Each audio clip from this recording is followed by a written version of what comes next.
Though there is a staggering amount of evidence against Fury, there is plenty of pushback from people like Eddie Hearn, Stephen A. Smith, Teofimo Lopez, Darren Till, Dillian White, and many other sports media outlets mocking the Bronze Bomber, calling him an embarrassment, a joke, mentally unstable, making him out to be a sore loser. The most interesting among the naysayers is Ricky Hatton, a former British light welterweight who was part of Fury's team for both fights. In an interview in Behind the Gloves, Ricky Hatton used the interview to debunk several claims made against him, Mark Breland, and referee Jack Reese made by Wilder. Some of these comments is just, I don't know, I've not spoken to Ben and I certainly haven't spoken to Freddie, but it's quite insulting, I mean, to sort of like throw accusations like that at a fellow professional. No, very disappointing to say the least. Hatton attempted to debunk Wilder's claim that he helped pull Fury's glove down during the first fight and stated that he was trying to help put the glove back on. At 2 points during the fight, you see Hatton make contact with the left glove, once after the 8th and once after the 11th. If Hatton is telling the truth, why wasn't his glove properly laced and wrapped the first time? If the left glove is seen falling off not once but twice, wouldn't that suggest that the glove is ill-fitted for Fury's hand? According to the California State Commission Rules 4 CCR 318, Section A, gloves shall be examined by the commission representative and the referee. If padding is found to be misplaced or lumpy, or if the gloves are found to be imperfect or clearly ill-fitting, they shall be changed before the contest starts. No breaking, skinning, roughing, or twisting of the gloves shall be permitted. Hatton goes on to explain that because Fury likes to flick, chop, and leave his hand out with an open glove, he likes to have his wrist wrapped loosely to allow him mobility in his hand.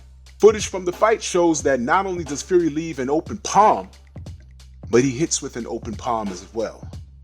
According to the California State Athletic Commission Regulations 4 CCR 337, hitting with the open glove or with the butt of the hand, the wrist, forearm, elbow, knee, and all backhand blows are considered fouls. Hatton goes on to debunk the egg weight claim, saying that it's impossible for anything to fit inside the glove. Though that may be true, it still doesn't explain the dent in Wilder's skull he received after the fight. Hatton explained that the swelling came from Wilder walking into the butt of Fury's open palm. How is it possible for Wilder to receive a dent in his skull near the temporal bones, the hardest bones in the body, from walking into Fury's open palm? According to a statement made by Marcellus Wilder, Deontay's brother, an examination of Deontay's skull from his doctors concluded that the dent was likely caused by a blunt object and could not have been caused by a glove. Again, how could walking into a palm cause that much damage? Now let's move on to the Nevada and California Athletic Commissions.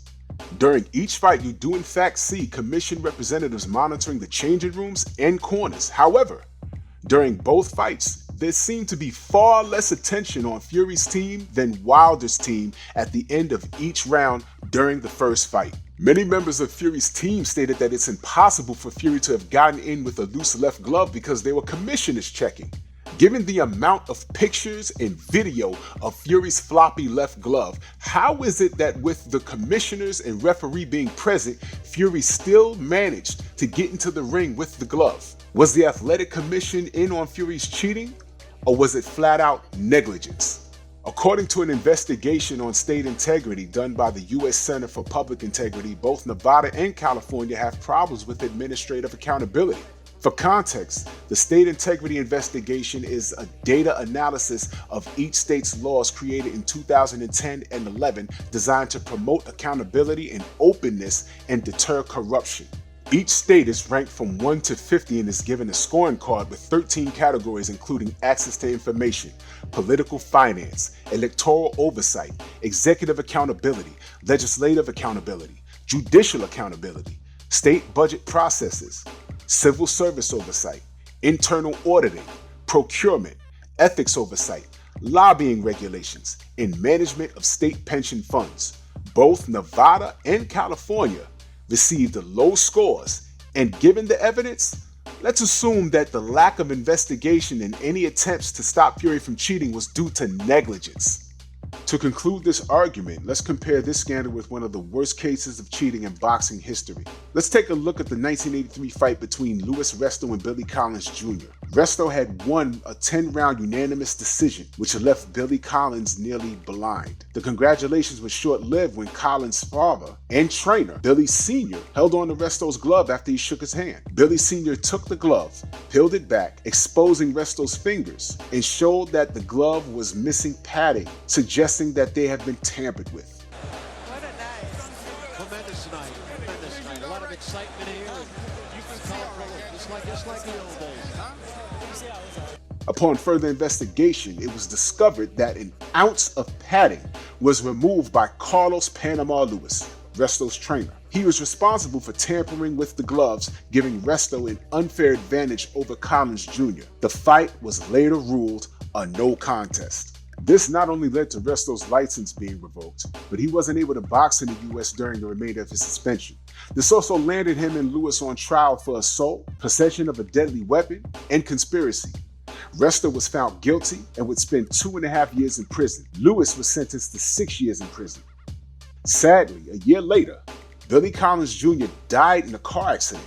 Some speculate that it was suicide since the result of the fight left him partially blind, forcing him to end his career early.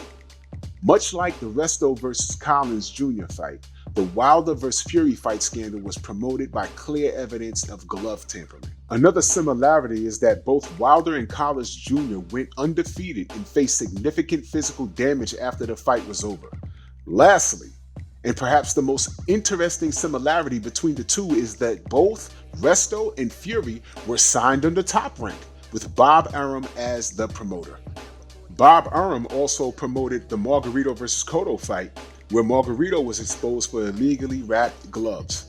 This may suggest that Bob Arum of Top Rank may knowingly promote cheaters or have horrible luck when it comes to promoting clean fights. Overall, given the amount of clear evidence from footage, photos, and interviews, etc., it's clear that Tyson Fury not only cheated Deontay Wilder, but used dirty tactics and cheated in other matches as well.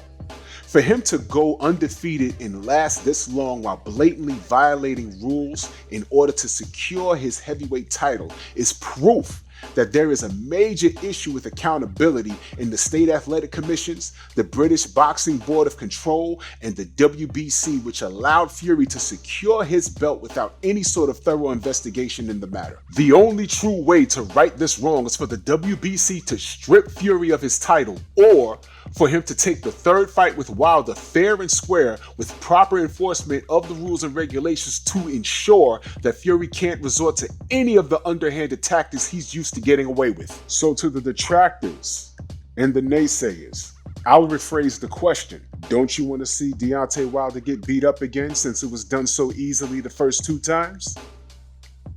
It's your call. Make the fight. What do you think? Feel free to leave a comment in the comment section below and give us your thoughts. Also, don't forget to like this video. Thanks for tuning in. We'll see you next time.